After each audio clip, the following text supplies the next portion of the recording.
Yo, yo, yo, it's Jan. Let's get to it.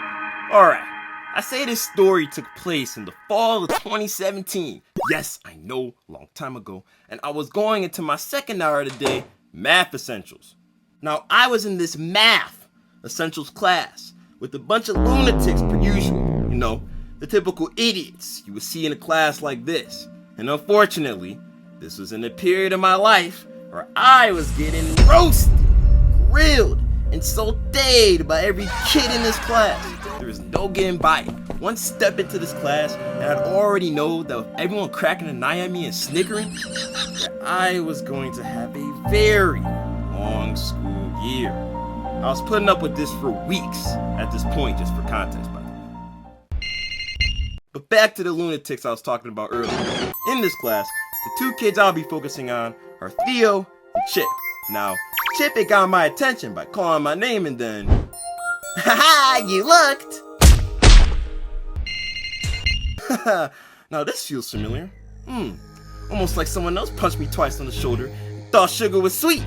Until my dad had to give me a knuckle sandwich card and I had to send that sucker to the moon! But anyways, here's why I paused. You see, Chip pulled a classic schoolyard prank on me called, what does Google say? The circle game, where someone makes an OK symbol with their hand under their waist, and if someone looks, then the other person gets to punch the looker twice on the shoulder. Thing was, these punches were just a pinch too hard for me to just play it off like I typically do. So as Chip walks away, I decide, you know what? I gotta get my lip back. Like, ain't no way you finna hit me like that, and I am gonna let it slide. Like, oh, no. You got the wrong monkey thinking you in the clear. Yeah, let me go on ahead. I was interrupted by the other kid, Theo, who was like the Tom to my Jerry. And he picked me up by the waist and held me in the air perpendicular to the ground. Now at this point, y'all, I'm genuinely panicking because I wasn't expecting someone to pick me up. This dude had me feeling like Goku when he was getting held by the great ape Vegeta. So I was begging and pleading with bro to just let me go and, okay. Yes, I fell flat on my back and killed myself. And yeah, I might have fell with all the impact on the ground from my back to the carpet. But bro, we all know that at school, public school, under them carpets are just straight concrete. My back was not safe. I took 110% of the damage. Chunk had my body in shock for like 10 seconds, and I didn't even know what was going on. Until that pain and agony kicked in, bro. Bro, this hair's so bad, I thought I was paralyzed. And my broccoli head monkey brother held me up. Y'all, listen. The thump in my back was so loud. A random science teacher from a neighboring class down the hall came down and told specifically Theo, Chip, and me to all go to the assistant principal's office. Now looking back, this means that somebody must have snitched, and now I gotta deal with some more BS. Now in the office, after waiting for a couple minutes, Theo, Chip, and I all sit in the office, and my assistant principal, Mr. T, stares into our souls and asks what happened. Chandler slipped and he fell on his back. How? I had, you know what? I had picked him up. You what? But I swear it wasn't to hurt him. You see? Yeah, the principal was talking to Theo and Chip for a hot minute, and I could tell that Theo and Chip were definitely trying to cover for each other so that they didn't get in any crazy trouble, and I could have played along too. But to be honest, y'all, I didn't care. My back was in a crazy throbbing pain, not just a little too hard. I mean, that junk was throbbing, and tears in my eyes, and 15 minutes had passed since this point. But listen, I could not think about these two buffoons' feelings in the current moment. I could care less. They threw me up in the air, I fell on the ground, and they out here pulling random schoolyard pranks on me, and I already had a hard couple of weeks in this darn class. Dang, man. Listen. After Theo and Chip finished yapping, Okay, Jan. let me hear your side of the story. Yeah, I was just getting into class when, Chip had punched me twice on the shoulder for looking at his hand, and I got irritated, so I went ahead and go, Wait, what? That doesn't line up at all. That's garbage. Man, what? No, I'm being serious. He literally punched me twice on the shoulder. So like, you know, like any other rational human being, I tried to just go, "That's garbage!" Yo, I'm not exactly sure why, but I started thinking about Malcolm X, my parents, my grandparents, and my people in that very moment. Every fiber of my being hit Patty from the amount of bogus I had to tolerate all day just because some kids wanted to goof around. I was livid that my side was not being heard when these two problem kids were clearly making up a lie to get themselves out of trouble. How could my principal be this dense? This was not fair, and it wasn't right. And you knew what? In that moment, I decided that I was going to give him peace of my mind. and I cussed out my principal. Garbage? Garbage? Are you freaking serious? Can you not understand what's going on right now? These two kids are freaking lying to your face. You sent me in this stupid class because I failed one dumb math test with a bunch of lunatics in here, and I gotta deal with roasted and all kinds of dumb bullshit, stupid sugar all freaking week. And now I gotta deal with this? Are you kidding me? Man, this doesn't even make any sense. Man, no wonder why you're freaking stuck here with this dumb, stupid, dead-end job dealing with dumb old little kids like these two bogo heads next to me. Oh my gosh, I'm so freaking tired of this, man. You're not making any sense. Man, I'm freaking at it, bro. I'm so tired. What do you mean? What do you mean, garbage? You didn't even let me hear my half of the story. I didn't even say a single word. Man, shut that goofy, corny bias shit up, nigga. Damn. Leave me alone. After my crash out, my principal looks terrified, and he tells me to start taking deep breaths, and when I calm down, we can resume our conversation.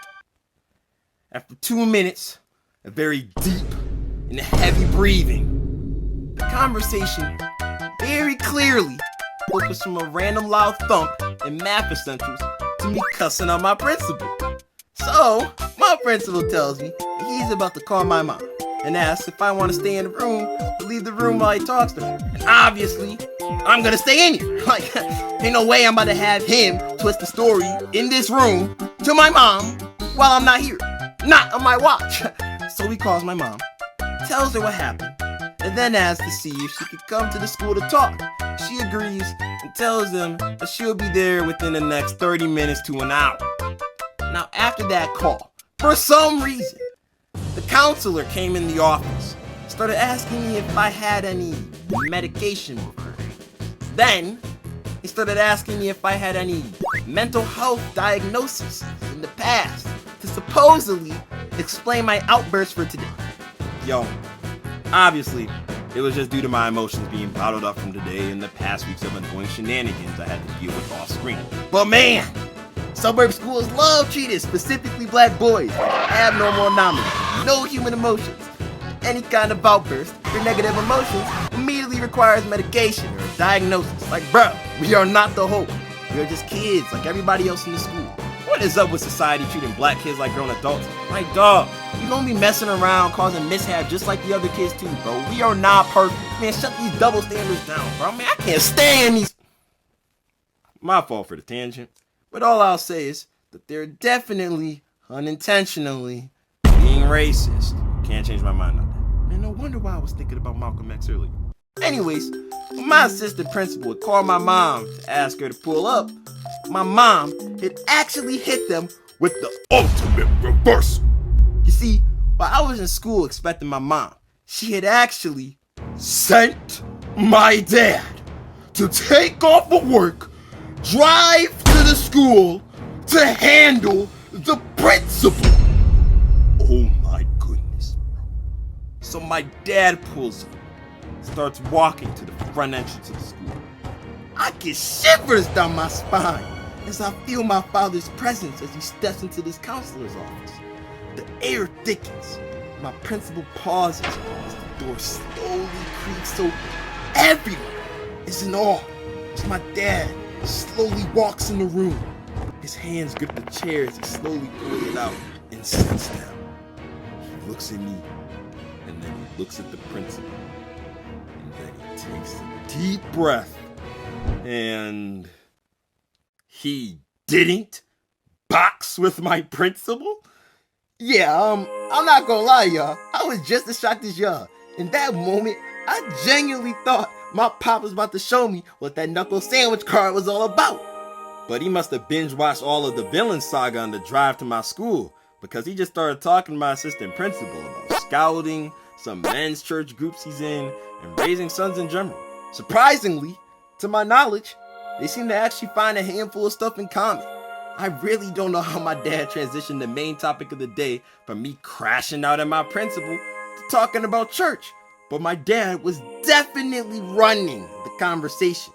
As my principal started wrapping up some talk about his son, my dad had looked at me again and he gave me the look. The look a father gives their son when they need you to follow their every lead and not trip.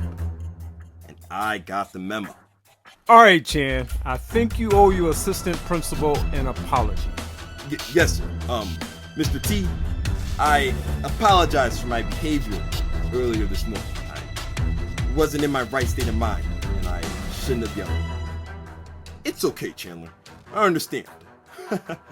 No, you're a good kid, Chandler. You knew I wasn't talking about you, right? Yeah. Alright, so, Mr. Carson, is Chandler staying here, or is he... I'll be taking Chandler home for the day. Oh, okay. I understand. Well, you two have a nice day. Yeah, you too. Hey, sorry, Dad. I just got so upset earlier. When the principal started yelling at me, I just started thinking about you and Granddad and everything our people went through, and all my bottled up emotions just bursted. Hey, it's okay, son. Trust me. I get it. I've been there.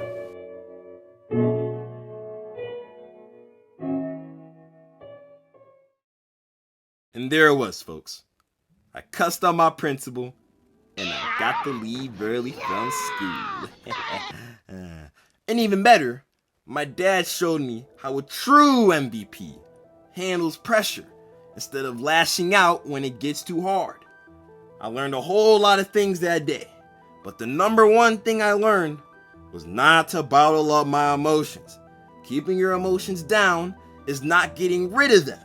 You need to work through those emotions so that you don't blow up at people. Now, don't get me twisted. The emotions you feel will always be valid to you because they're there for a reason. However, just because you feel the emotions doesn't mean you have to act on them. Find outlets for those emotions and put that energy into something instead of at someone. For me, going to the gym helps sometimes. Drawing how I feel or watching random edits on TikTok, shoot, playing Super Mario Galaxy for the 10th time helps. And it can be dumb or stupid or a little crazy to other people, it doesn't matter. Just find something that works for you. I cannot emphasize how bad bottling up your emotions are. People have thrown their entire lives away over a single moment, and it's not worth it. It never is. Even if you're heated and angry in the moment, if you can separate yourself from your current situation, do it. Don't listen to others around you talking about how you're weak for not standing 10 toes or not letting it slide. It takes more strength not to lash out. It takes more strength to stay in control. Don't give in, please. Because when that happens, when you let go, you're not just hurting others, man. You're hurting yourself.